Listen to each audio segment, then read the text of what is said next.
From being a writer with The Athletic to someone that's shining light on MLS and soccer here in the United States, who's also now starting a fantasy league for MLS officially, we got the guy today, Favian Renkel. All right, let's go. Ain't been tight, never known curfews. Sunday night quiet, I ain't even out my church shoes. I done been wide, premarital guessing perfumes. Psychoing a lot, they keep asking me who hurt you. For diapers, ain't that some shit? You think buying beers and pacifiers made me a pacifist? There's a list of asses that I like to whip in this timeline. Hey, what's up? Welcome to Sports World Talk Soccer, where we talk the world of soccer, aka football, aka the beautiful game. And today we have a guest today, a special guest, a very busy man. He's on tour, going across every platforms as far as podcasts, YouTube series, and stuff like that. What's going on, man? We have Mr. Favian. That's Favian. Favian Renkel. Yeah, hey, what's How you up, doing man? today, man? You said it perfectly. I did. Favian, Fabian. I really, in my whole life, honestly, sometimes I get Phoebe. Yeah. So sometimes it doesn't really matter too much. But no, thank you so much for having me on. It's a pleasure.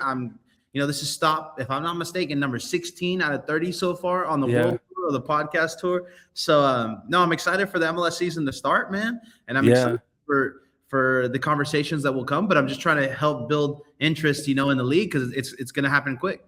Oh yeah, definitely. Like I said, I love everything that you're doing, and just by shining light on just MLS in general, and because I'm a believer that more light needs to be shined on there as far as whether it's content and everything. I'm sure all the other the YouTubers and podcasters and creators and stuff, they appreciate the light you're shining as well, because it definitely helps everybody as a total. You know what I mean? Yeah, exactly. A rising tide raises all boats. So I'm very big on helping others, making sure if people need a helping hand in this, I've never been the one to not extend a hand to help anyone, because in reality, we're all such a small group, so we might as well help each other, because to be honest, we're fighting everybody's demons right now with the attention span. That's what we're really fighting. Oh, yes. It's really all of us together. Oh, yes, definitely, because it's like nowadays, it's like as soon as it happens, as soon as it's over. You know what I mean? Exactly. Like, as far as people attention span and stuff like that, and then how long they stay on stuff. But definitely, it seems like lately with MLS in general, it seems like the attention span is growing more and more just for attention for MLS. Well, I saw recently that they are now third most popular sport in the whole United States and stuff like that. What do you feel about that? And like, as far as a person who's been a fan of soccer and everything, and this MLS in general. Wait, hold on, time out. Pardon this interruption. I just want to check. Have you liked this video? Have you subscribed to this video? If not, definitely subscribe. I love making content for people, and we definitely want to keep stuff going. But you got to let me know what you think, and make sure you subscribe and join the family. All right? Back to your regular program. Yeah, look, honestly, the question should be for you, because if you told someone from Georgia, right, like, hey, baseball isn't as big as soccer, they'd look at you crazy, So honestly, no, I think it's a great thing. I think it was inevitable, because everybody here in the States, when they're a kid, they play soccer. Like a 90% kid played game in the United States. So it's almost like, where did that cutoff happen? I understand, not everybody can play high school sports because it's hard to do, and then college sports is even harder. But there's a certain point where kids stop, falling in love with the sport of soccer. And MLS, I think, has done a great job kind of being that gap, at least to, there's a lot of people that I know in this industry actually that played before, including myself, and now work in this industry. So it's kind of like, there's that, but there's also just fandom. Like, now you can go to a game in Atlanta United and be blown away by the atmosphere, and a game in Charlotte and be completely blown out in the atmosphere, and understand that this is a family-friendly environment, and it's affordable, which is huge. Affordability, for sure. Huge. Bringing your family out to a game and having a good time and making memories. And MLS is in a beautiful spot, because not even, to be honest, I don't even think like some of the big leagues in Europe can say that they're family-friendly, memory-building moments that they have at the stadium. And that's kind of a sweet spot that MLS has, especially in this market where all these tickets, including the World Cup, are just going up and up and up and up. But hey, you can go to Atlanta United game, maybe $30 a ticket. That's 4 tickets. Yep. You can eat, Atlanta special, but you can eat, and have a good time for like $200, Yeah. which is outstanding to think about in 2026 with a family of four, right? So, Yeah. yeah, I love how MLS is kind of, kind of like minor league baseball esque or college ball esque, where you can bring your family out and have a good time and Hmm. experience the fans and the cheering and some sports being played. So yeah, it's going to be a different feeling, going forward after the World Cup. Hopefully, we still can have that grassroots kind of, family friendly fun. But then Yeah. as it gets bigger and bigger, we'll see. I'm a huge Yeah. fan of baseball games for that reason. I mean, I Yeah. live in the Bay Area. We had the SF Giants, and we would get Hmm. tickets like $6, and then we're like, all right, let's go watch a baseball game, Oh like, yeah, for sure. and it was like it's something to do, So no, I love when tickets are cheap and people can go to games, and that's how you build culture, in my opinion, making sure everybody has an entryway of getting into your games.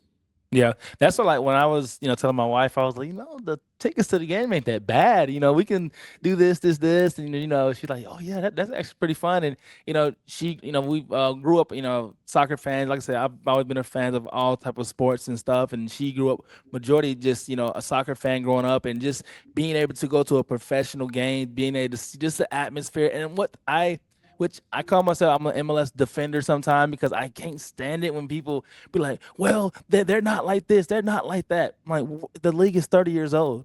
If you look at the NBA when they was 30 years old, they was still getting tape recorded. It wasn't live. Yeah, that's Give wild. us time. Give us That's so time. And wild. it blows my mind. 'Cause I'm like, oh, because the other day I commented on something, well, when they said Noah Allen could be, being sold to another team, and et cetera, from Inter Miami. And I was like, no, I was like, man, I wish he had stayed. I don't want them to sell off all their homegrown guys. Yeah. And one guy just attacked me. He was, well, not attacked. He was very defensive. He was just like, well, da, da, da, I think they should. He's not this. MLS is not this. Is this? And I'm assuming he was from South America. I'm assuming because Mm. of the teams that he brought up was like Boca Junior and stuff like Yeah. that.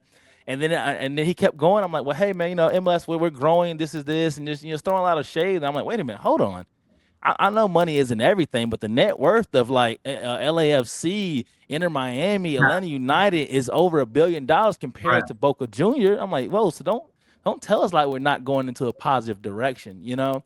And I know everything takes time and stuff, but like I said, seeing them at number 3, I did a video last year where I talked about just the potential I saw in MLS, and it spoke about Nashville SC, how the fans there are just like fiending for a team that's like, oh, I'm, just to see. I haven't been there to the States, and it's like 4 hours away from me, but I haven't been there. I would love to go to that stadium just to see the atmosphere that they bring. Columbus Crew, Cincinnati FC, all those places that has that atmosphere that fans are just like, oh wow, yes.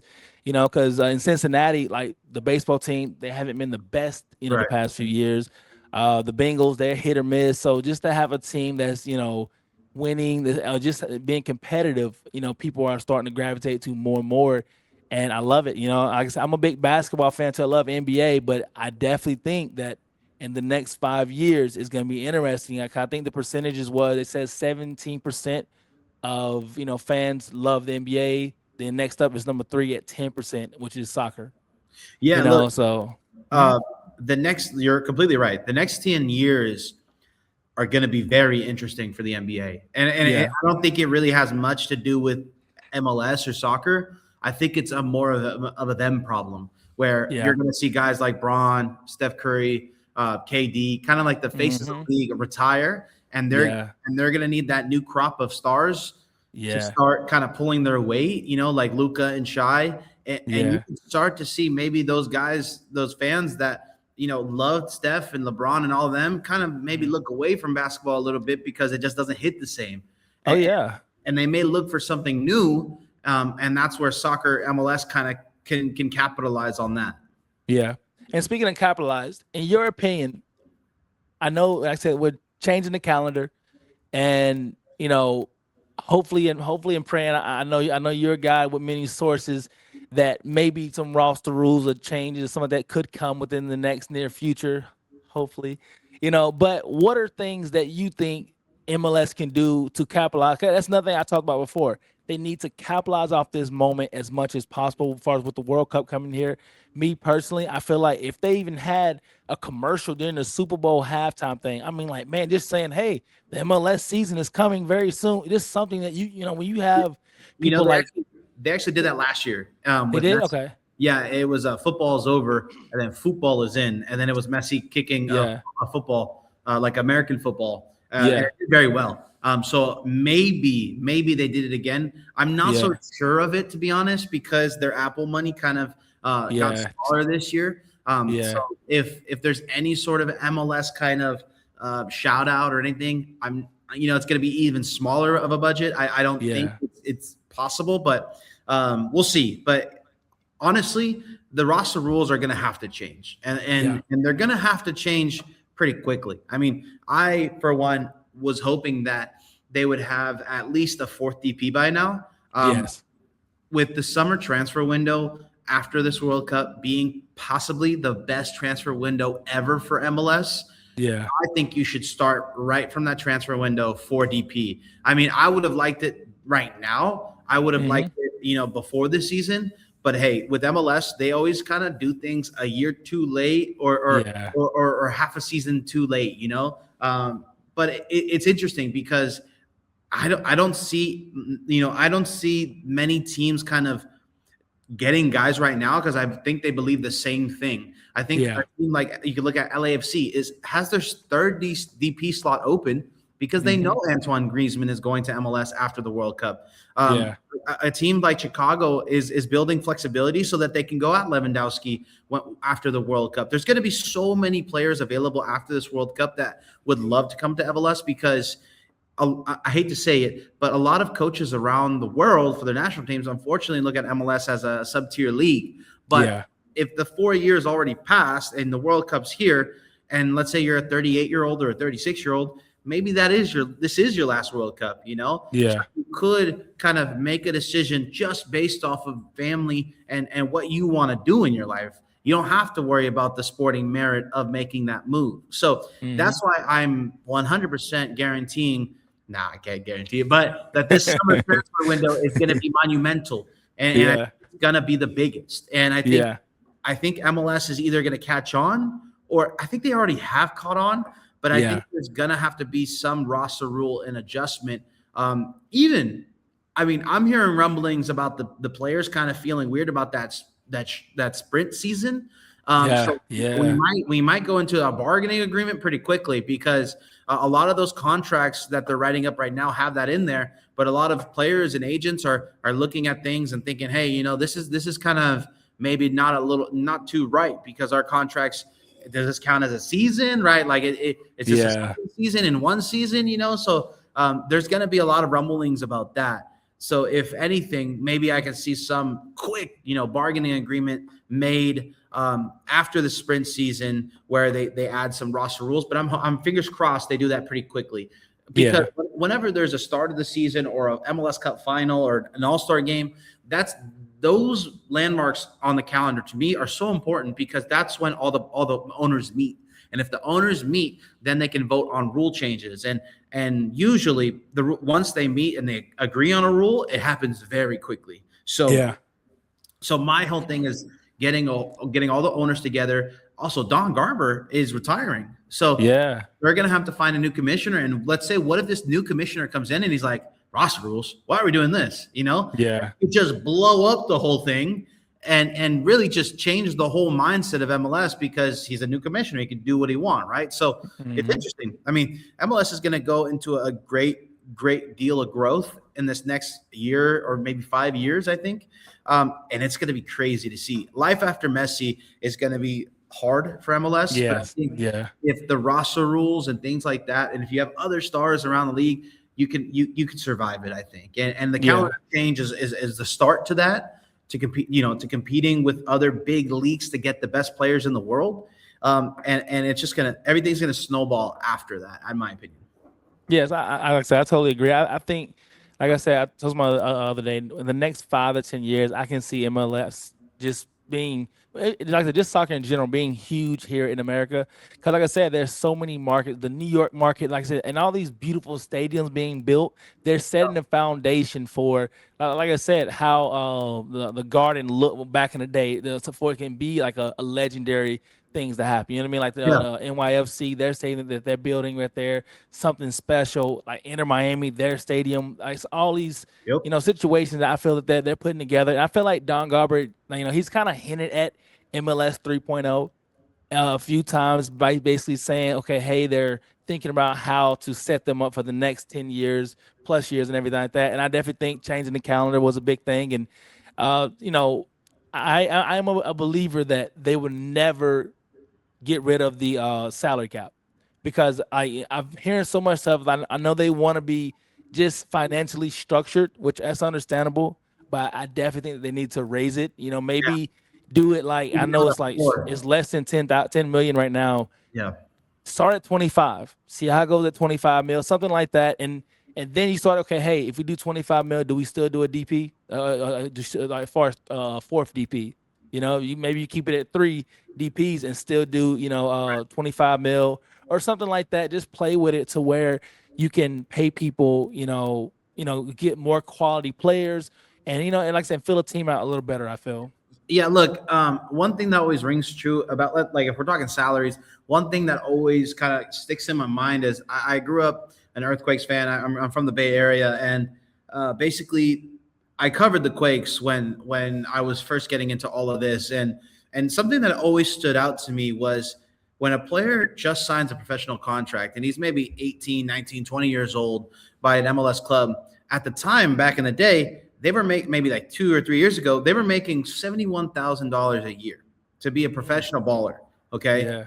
And to be a professional baller in the Bay Area, one of the most expensive places in the world, you're a Yeah. professional baller with roommates. And that's the craziest thing to me that I mean, you the MLS salary was always, diabolical to me in that sense where you have a pro contract, but you're only making $71,000. I think Yeah. in reality, MLS needs to, raise the floor. There's every single player in MLS should not be having a roommate, and that Yeah. always rung true to me. And you saying raising the salary cap is 100% needed. I think the only thing that scares me about that is we turn into Liga MX where a lot of salaries are inflated. So Yeah. my thing first, before raising the cap, would be Mhm. raising the floor. I think Yeah. you have to raise the floor so that everybody gets paid, across the board, Mhm. and they don't have to worry about it. And that's like more of an MLSPA thing. That's more of a bargaining agreement thing. Yeah. But I still think you can get good quality if you raise that floor too, because you're going to get teams like Miami that are going to spend that 25 million, no problem. LAFC, yeah. Oh But then yeah. you get Colorado, and they're not going to want it. So that's the issue, right? You have to find a competitive balance where you make sure all these teams, play ball, Yeah. and I think it's going to be tough to win CONCACAF Champions Cup with going up against Inter Miami's 3 DPs versus Yeah. America's 17 DPs, Yeah. but I still think it can be gradually loosen the roster little by little, and then I think a floor. Because to Mhm. be honest, I do like the competitive advantage that MLS has over everybody, which is parity. I mean, Yeah. parity is so hard to achieve in soccer if you just blow up the salary cap, right? And all American sports have salary Yeah. cap, like NFL, NBA. I mean, baseball doesn't, right? Baseball, I would say, yeah. I'll say it Yeah, was baseball, baseball yeah. doesn't. But baseball's kind of funky in that way. Yeah. Yeah, So I definitely think, like I said, there are I think there are definitely, like I said, pros and cons of definitely having and everything. And like I said, that's why I feel like they really want to be have that structure, whatnot, to where it's a good balance. You know what I mean? But yeah, I said I definitely agree raising that floor up a little bit because I making 70,000 as a professional athlete is wild, that's tough. And I think the same thing about the players in the WNBA as right? well. I'm like, man, they need to get more money influx and stuff like that. And I definitely think, like I said, life after Messi will be tough. But if they, I really, like I said, I'm a very optimistic person, very optimistic. So I was talking to my brother-in-law. He's a Liga MX fan and stuff like that. And I talked about you know teams in MLS selling players off. I don't think we should keep selling our young players. Well, I know that's how to get money, but I think being a buying league versus a selling league, I think it will be a big plus as far as a team that buys players and stuff like that, more so than just selling off talent and everything. You know, I don't know. Like, what do you think MLS would have to do to be a league that is not looked at as a team that, okay, like Philadelphia, they're grooming young talent and just sending it off to Man City or whatnot like that, you know? So the tough part about that is it doesn't, it has to be a culture change. Okay. It has to be something where culturally the MLS is viewed as a top tier league by everyone in the world. So Yeah. the main reasons why, a young player would go to Europe is because one, they want to. A lot of times, a lot of young players that I talk around the league, their ultimate goal is to play in Europe because Europe gives them a better opportunity to play with the national team. And this is one aspect of this sport that you don't really get that in other sports, right? Like if you play in the NFL, that's the pinnacle. You don't have to play in the Olympics, American football for USA. There's no thing like that, right? Yeah. The NHL, yeah, they go play the Olympics, but it's still, you're in the NHL, right? You don't have to go to the other league. They probably get like Russian players that want to come to the NHL so they get better looks, right?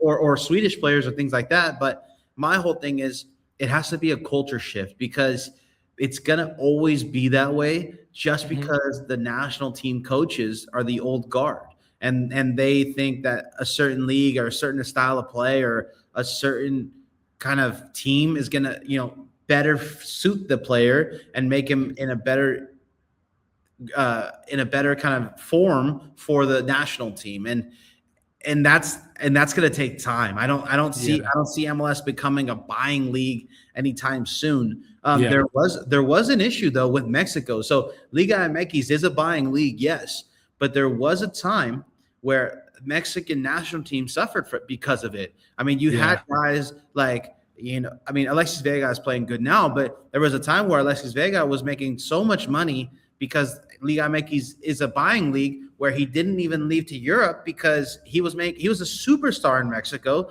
He was a celebrity in Mexico, and he had everything he could have wanted in Mexico, right? Why would you take that step to better your career if you're already the LeBron James of Mexico, right? Or if you're up in that echelon of like celebrity. So and their national team suffered because their guys weren't pushing themselves. So it is interesting, right? Like for me, I think it's okay right now for the young players, at least the American young players, to want to go to Europe because you always want them to kind of, try something out, have no regrets, try to be a baller somewhere where they want to. And what's happening is a lot of these guys want to go. Now, if they didn't want to go, then that'd be a different story. But it's some guys want to go and some guys don't. Like, let's say, for example, Jesus Ferreira wanted to go before the World Cup and he thought it was going to help, but then the MLS blocked his move because it was a Russian team and they didn't want to do anything political at the time with Russia. But then he ended up staying in MLS his whole career. But then you get guys like Kevin Sullivan where, you're appreciating him for what he is right now in MLS, but he's already bought by Man City, right? So it is interesting, right? Like, you're going to get both, in my opinion. Yeah. In Noah Allen's case, because you play with Messi, you're going to get so many eyes watching your games that other MLS players wouldn't have. So it's almost like he has to kind of pounce on that opportunity in a way where he's in a situation where if he's going to move a team or if they're looking to move him a team, he would probably choose Europe. And I think that's what the case is because they probably would like, if they were going to move him, because the way Miami's working right now is they're getting as much GAM as possible, so that they can be very flexible in terms of their roster. So they got rid of guys like Drake Callender, DeAndre Yedlin, Robert Taylor, Leo Campana, because they got a lot of assets for him. I could see a guy like Noah Allen being wanted by other MLS teams, but if Noah Allen was smart, which I think he is, he would go to Europe instead because it's not stagnating his career. He can then come back to MLS and be like, okay, well, I went to Europe. I tried, things like that. Yeah. I know that's another guy, speaking like Inter Miami guys, is Silvetti. people say, oh yeah, the team's looking at him like, no, no, don't get rid of him. Because like I said, me, I come from like also I'm like I said, big fan of basketball. Yeah. So like when you have like a young guy like that, and it's Yeah. like, oh, he could possibly be, if he live up to his potential, the face of Inter Miami after Messi leave. Something like that. Right. If he feels his potential up. But like I said, coming from like a basketball, as well, like I said, basketball's my first love as far as sports and stuff like that. And I'm like, wow, why they get rid of him? But like I said, they understand, okay, the whole buy and sell thing like that. I'm like, I Yeah. hope they don't, sell him off or anything like that. Hope they, hey, give him a contract. And like I said, it's just a matter of time. Like I said, the league is young. I think MLS in general has a lot of room for growth. But like you said before, they just have to do it in a more assertive time instead of waiting until it's too late to, oh wait, I'm Right. gonna wait a year too late to make roster changes, or because like I said, it's been since what 2000. The third DP spot was added when A again? Was while it? ago, yeah, like Yeah, I was maybe, like, it's been a maybe like hot minute. 10 years ago, if I'm not mistaken. Yeah. But let me bring in a real life example about this. Uh-huh. Inter Miami, Jordi Alba wasn't a DP till his last year. So Jordi Alba was a TAM player for 2 years, and then they backloaded it so that he's a DP in his third year. You know what that tells me? That Mhm. tells me that Inter Miami, when they signed Jordi Alba and Messi, thought that the fourth DP was going to come this year when they were signing Yeah. that contract and backloading it. Because you don't take that type of risk and make someone a DP unless you expect rules to change. So to me, Jordi Alba's deal, shows me that, hey, you know what? Maybe they are lagging on making this fourth DP, because why would you make Jordi Alba not a DP for the first 2 years and then the last year a DP, right? Yeah. Unless you have more flexibility, then it only makes sense then. Yeah. Oh yeah, definitely. And like I said, I was actually surprised when he came up and retired. I was like, wait, Yeah, didn't he just resign? yeah. But He, I he think, loves like I said, Sergio Busquets, so a big thing was that he didn't want to play without Sergio. So uh, yeah, that's kind of the word I heard around the block. yeah, like I said, and I think the perfect way of them two going out, on the Yeah, championship and together. everything. And one thing that I mentioned before is the strategy that Inter Miami is using to build their club. I know everyone thinks they're cheating. How can they do this? How can they do that? But I like what they're doing. You know what I mean? As far as like I said, they're not bending rules, but they're definitely moving accordingly to fill out a roster. And it's like, wait, you got the best defender, best goalie of the year Yeah, last year.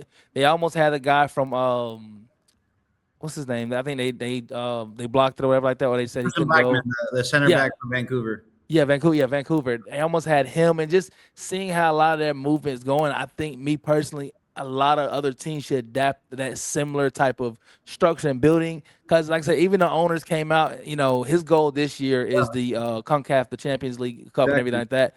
That right there, I think having the mindset of, hey, I'm a good MLS team, but I also want to be more global. Yeah, I really wish more owners and teams adapt that same type of mindset, because I think it'll only help everybody else. It'll help the league in general. Just having, not only Inter Miami, but yeah, then you have Atlanta United, you got LAFC, you got LA Galaxy, so many right. other, like, again, markets and teams that has so much potential of being these big teams as far as in the US and everything, if they had that same mindset of just thinking more global and not hesitating as much. Yeah, look, hey, I'll be honest with you. I really like what Jorge Massa is doing as an owner in any sport. I mean, he's more vocal than half of the ownership in all sports. So I love to see him come out and kind of make those claims and then put his money where his mouth is. Right. I mean, the guy went out and got the best goalkeeper in St. Clair in MLS, and then he did some offers to try to go get Blackman, the best center back in the league, and then they also threw some offers at Denis Bouanga, the best winger in the That's my league. guy So too.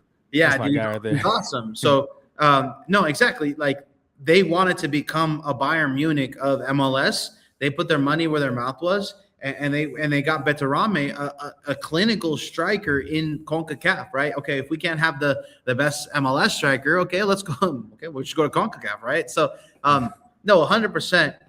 He is putting money where his mouth is, and he's making it known that is their goal this year. Because at the end of the day, too, they want to make sure Messi wins everything in his cabinet, right? So Oh yeah. I think they are the team to watch, and they're actually doing everything possibly right in the way that they move their business, because a lot of people think they're cheating, and I Hmm. personally don't think so. I think Yeah. they freed up a lot of gam with the transfers I brought up earlier, and they're Hmm. using that gam to be very flexible, and you don't have to display how you use that money. Hmm. So that's why, to many, I think it looks like Yeah. they're being kind of shady, right? So Yeah. 'Cause I see that a lot. I'm like, how are they doing this? How are they yeah, doing that? right. So they, one, have a lot of gam, and then two, they're using every single kind of roster availability to them, and making the most out of it too. So um, their owner is very, very interested in his team, which it shows in the roster. Yeah. Oh yeah. Nah, I love it too. Like I said, just seeing the passion that they have for the city and their team and their players, and to go all in and get somebody like Messi. Like I said, like I said, I told somebody else, I said Messi wouldn't come to MLS for no reason. Right. I said I definitely think he sees the potential as well that MLS has been becoming the past 10 years. And like I said, and being from the Georgia area, close to Atlanta and whatnot, I remember whenever Atlanta United won, nobody was talking about the Hawks. Nobody was talking about the Right. Braves or the Falcons. It was Atlanta United. The energy was Atlanta United because they had that team, they won, and just the energy around the club and everything like that. It was like, wow. I love seeing that. I really do love seeing that. I definitely think that, it's a lot to come in MLS just in general. You know what I mean? And like I said, Inter Miami is definitely leading the charge. You know what I mean? But like I Yeah. said, you see some other teams like Vancouver, Right. LAFC that's getting, okay, hey, like I said, I am a fan of Inter Miami, but that game, I'm like, Vancouver can win this right here on the championship. I was like, oh man, they can get this game right here. But like I said, it's about they left the smallest opportunity of window for Messi and the crew. That if you leave the smallest window of opportunity for them, they're gonna take it, and they did, and they won that game in the MLS Cup and everything. Yeah, look, MLS is in a new world, right? Where stars want to come into the league, but they aren't getting treated like they were in the past, right? I mean, look at a guy like Thomas Mueller, has won maybe the most winning German of all time, comes to MLS. Nobody wants to give him a designated player deal, takes a Hmm. TAM deal in the city that he likes, and then kind of makes that team a powerhouse because of the deal that he's on, right? So Yeah, it is interesting. Like, for example, I know it didn't work out as well, or I mean, he did win an MLS Cup championship, but Marco Royce, right? Nobody wanted to offer him designated player money. He came in yeah, as a TAM, went to the Galaxy. They won an MLS Cup, and now he lives in Los Angeles and has a trophy, right? So this is a different kind of era for MLS where, yeah, okay, we'll still take the aging European star, but they're not gonna hmm take 10 million from us. They're gonna make yeah, no, 1.5 million, not be the focal point of this team, and we're gonna really make a run for it, right? So yeah, it is truly interesting how MLS rosters are starting to change, and it's actually changing for the better, I think, in my opinion, because you want to kind of spend your big money on the guys who will make you the big money back. So yeah, it's truly interesting. And take a look at James Rodriguez, for example, going to Minnesota United and being a TAM player. He's not even a DP. It's a truly different league now where you can have guys not make all the money in the world, make them motivated still by making a little bit of cash, and then really trophy hunting. And teams are reaping the benefits, like Vancouver, like the Galaxy. Now, let's see if Minnesota does. But yeah, yeah, there is creative ways to compete as well. I think that the perfect formula is having some young DPs, players in their prime, and then you bring in a European star like a Thomas Mueller, and that just takes your team over the top. yeah. Because like I said, after the last season with Inter Miami, I knew that their main focus, I felt, was gonna shift to younger players. As Yeah, far as like I said, you got Messi getting older. You don't want to have more older players around him. right. Like I said, that's why when the Lewandowski rumor came out, I just didn't see that happening. Yes, the name sounds good, but as far as having up there with Messi, like I said, we have Suarez, which I think I'm glad they re-signed Suarez. but as a hopefully as an off the bench role, as a Yeah. guy who can create the culture, because you don't want to just have nobody from your championship team. You know what I mean? Right. And he's still Luis Suarez. You know what I mean? So just to have that guy there, to hey, he can get with Savetti and everybody else, and hey, I've been working with Messi my whole career. Right. This is the best way I can score. Talk to those young guys too as well. That veteranism and to have on each team, and I think that's really important to have. Just in the locker room in general. You know, but like I said, I knew they was going to try to rebuild with those mid-20s, late 20s, a lot of players of getting younger and stuff like that. And they've like I said, done a great job at getting just some quality talent. We'll see how it is as the season starts up, and like I said, I'm definitely excited for the season for sure. No, let's put this in basketball terms. I mean, the Warriors won their first championship, and David West was that mentor on that team. I mean, he taught them how to win. Mm-hmm. With Steve Kerr, being a first-time head coach and everything, there needed to be culture instilled in these guys, and David West was exactly that. Yeah. I can easily see Suarez being that. I know this is going to be funny to some because he's always in controversy, but Yeah. you do need some older players there to kind of instill the culture and to teach the young guys how to win. And maybe Messi's not as vocal as you would want. So you probably need Suarez in that sense, right? To kind of instill the championship DNA into the younger guys, especially like Silvetti, right? Like, yes, he come up through the Inter Miami Academy, but hey, he's now an Inter Miami player. Tadeo Allende is an Inter Miami player. So these guys are just as necessary to Inter Miami as the homegrowns now because they are fully Inter Miami players. So yeah, no, the season's going to be awesome. I'm excited for everything that's to come. I think it's going to be, I always say this every year, but this time I truly mean it. The biggest MLS season to date. This one here we're going to see so many casuals. The Apple TV deal being, less of a paywall now is huge. Yes. So big. I love it. I love it. Apple TV now can watch without having to pay $80. It's almost like psychotic to not have it from the get, and I'm glad that they listened and adjusted that because, man, like you have so many more potential viewers now just on Apple TV. Like, oh, there's a game. Okay, let me just turn it on. The casual viewer is still so important, and MLS needs to capture that a lot more. And this is the step in the right direction. Oh yeah, I definitely agree, man. Like I said, just saying them, like I said, with the Apple thing, like at first I was a believer, like, man, they should have went with TNT maybe because TNT you can be on local network and you can have I think it's Discovery or I forgot their one of those their actual streaming because I think being streaming I think is very very important. You know what I mean? But one thing I wish they would do is just change the times up. If you got soccer Saturday, have it.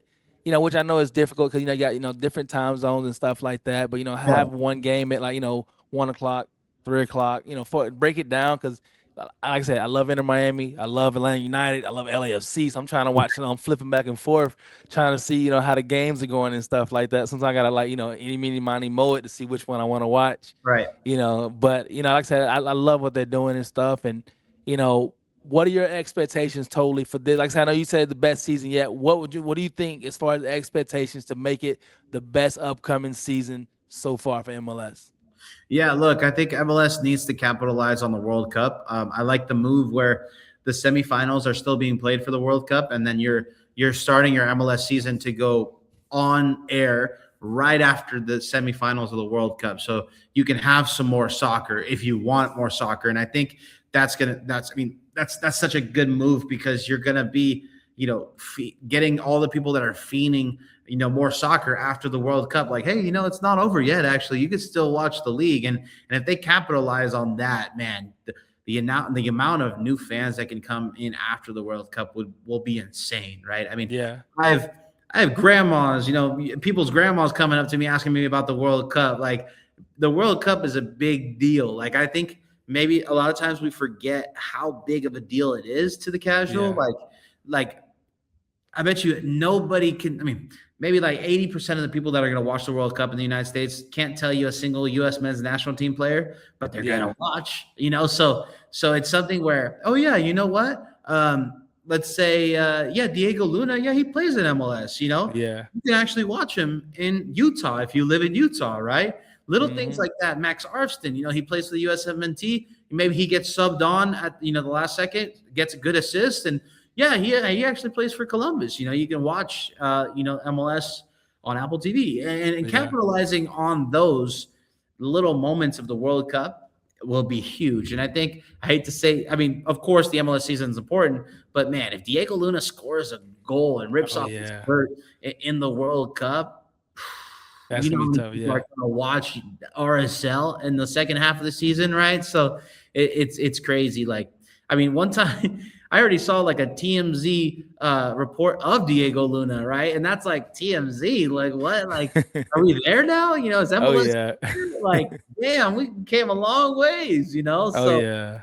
I I love think it. in capturing the national sports media and in capturing the whole, honestly, casual culture of sports watching, if MLS does that, I think this could easily be the biggest kind of year yet for MLS. And my expectation is that they are gonna definitely capture that. And I think we're gonna see, I want to say, like a 10 to 20% boost of fans that are on the socials and things like that. Because I think there's gonna be a lot more casual viewers, but I think that the Yeah. community is gonna jump. Like, Yeah. we're all gonna notice a significant jump in the community for sure. And which, I know with a lot of fans, they love interacting with sports and stuff like that, which tomorrow is a big day too as well. With fantasy coming up, can you give me more details on that and what people can expect on it? Because like I said, just being a part of stuff like that, I feel like is major and only helps the sport in general as well. So what's more details on that? And what can we expect with it? Yeah, look, hey, my dream was always to kind of help grow the sport as much as I can, help grow MLS as much as I can in the United States. And I got this crazy opportunity to help, launch a new home of MLS, of the official MLS Fantasy. So yeah, I mean, I'm excited to kind of be here with Kickbase, becoming the official MLS Fantasy and kind of working with fantasy and sports watching, because we all know if we watch NFL football, we're all locked into our phones because we're playing fantasy as well, right? Oh And yeah, for sure. the biggest issue with MLS fantasy in the past, in my opinion, was that there was no live updates. There was no kind of, your running back rushes for 3 yards and then your points go up 0.3. They didn't Yeah. have that before. But now with Kickbase and where I work, there's going to be over 100 actions that are scored. There's going to be live updates so you can talk smack while it happens to your friends, right? Yeah. And whenever that, you add into a tool like that into a growing market where you can use this asset to kind of invite your friends to watch more MLS, is only going to be bigger and better thing for MLS. So I'm super excited. We're here in New York. We're going to be working closely with MLS for interviews and things like that. So I'm totally excited. Fantasy is going to, hopefully, fingers crossed, help Oh yeah. help MLS kind of really, really kind of get their bearings in this kind of new age sport watching era. And Yeah. we're not gambling, so don't worry. Yeah. Where there's no gambling in app, but you definitely can do lunch bets with your friends. That's what I always do with fantasy Oh yeah, football, for sure. right? Yeah. Yeah, that's always the fun stuff. And I think whenever there's something on the line, like either if it's trash talk or pride or Yeah. 100 wings that you don't want to pay for, it's always a lot more fun. So I'm excited to kind of introduce fantasy into the MLS world, where you can Yeah. see updates and have a whole bunch of new kind of stats that we're going to be looking for during the game. Like one stat that we have that I love is an off the woodwork assist. So if you hit the post and then a guy hits it in, you get 30 points. And Oh that's, wow. yeah, and that's going to be fun, right? Because Yeah. there's things that you would never thought to, like, oh wait, that's good, and it's going to be a learning curve and it's going to be fun. So Yeah. I'm excited for that to kind of launch and to go. By the time this is out, we probably already launched. So Yeah. I'm excited for all of that. Oh man, I love. I think it's the perfect timing for it and everything as well. Like I said, and I know you definitely feel proud to be that domino to get that going and being a Yeah. part of that. I'm sure it's a great feeling, man. And like I said, just far as a person that, like I said, does fantasy football, does fantasy basketball, MLS, like just to Right. have that is major. That's major, man. No, and now I have an excuse for my friends that don't watch MLS to watch MLS, right? Like you about to get smacked, Oh like yeah. don't get smacked. You better start watching, So Oh yeah. I find personally so much pride in my fantasy football team that I am a sicko, man. I'm reading injury reports. I'm calling up the hospitals in the area to see if how the player's doing. So I'm excited. Yeah. I'm excited to kind of spearhead MLS fantasy because it's definitely close to home for me. Oh yeah, definitely, man. Like I said, with any other sports, I have friends that they don't know nothing about American football or basketball. They be like, "Hey, who is so and so? Are they good? Should I pick them on my team?" You know what I Yeah. mean? So just to have that conversation going, like I said, around this time of the year and around with the World Cup around the window, like I said, you're knocking everything out the park, man. Like I said, from a outsider looking at everything you do on social media and everything like that, I just want to say, hey, congrats to everything that you're doing. I love everything that you're doing. Like I said, just for the soccer, aka football world in general, just for here in the US. And I think it's major, man. And hats off to you for that for sure, man. No, I appreciate it. Thank you for having me. I'm always down to talk. So, especially because the more we talk about it, the more it grows, right? So, no, thank you so much for having me on, and it's been a true pleasure. And I appreciate the kind words. Oh man, definitely, man, definitely. I know, like I said, you're on a tour right now. Other podcasts, I know you got other stuff you got to go to. And for anybody who want to find any of your social media, and, definitely let them know. I can also tag it too as well, so that they can see where to find you as you go on this media tour, and as they can see what's next up with MLS Fantasy too. Yeah, so you can definitely follow me at Favian Renkel on Twitter and on Instagram. And then if you want to play some MLS fantasy, you can definitely at Kickbase USA. Kickbase is the brand or the name of the company that's going to be taking over for MLS Fantasy, the official. So yeah, you can definitely you'll see it if you like MLS. Well, I'll make sure you see the fantasy stuff so that you don't miss it. Oh, indeed, definitely, man. Well, again, I appreciate you, and thank you everybody for watching. Don't forget to like, subscribe, go to this channel, and be ready to lose against me at MLS Fantasy Official. All right, but yeah, I appreciate you, man. You take it easy. Take care. Thank you. There's a list of asses that I like to whip in this timeline.